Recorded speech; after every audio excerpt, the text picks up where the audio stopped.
বর্তমানে ভোক্তা পর্যায়ে প্রতি লিটার বোতলজাত সয়াবিন তেলের দাম রয়েছে 173 টাকা। এটি 10 টাকা কমিয়ে 163 টাকা হবে। আর খোলা সয়াবিন তেলের সর্বোচ্চ মূল্য থাকবে 149 টাকা।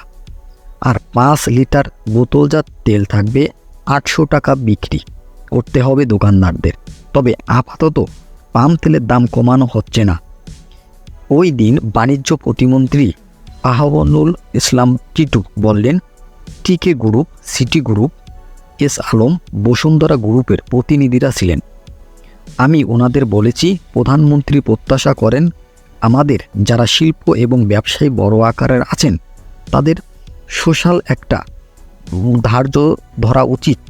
সব কিছু বিবেচনায় নিয়ে আমি বলবো না, যৌক্তিকভাবে কিছুটা অযৌক্তিকভাবেও আমরা ওনাদেরকে অনুরোধ করেছি এবং ওনারা ভোজ্য তেলের দাম 10 টাকা কমিয়ে প্রতি লিটার একটা ধার্য করে দিয়েছে। প্রতি লিটারের দাম 10 টাকা করে কমবে, ওনারা নিজেরাই প্রস্তাব করেছেন।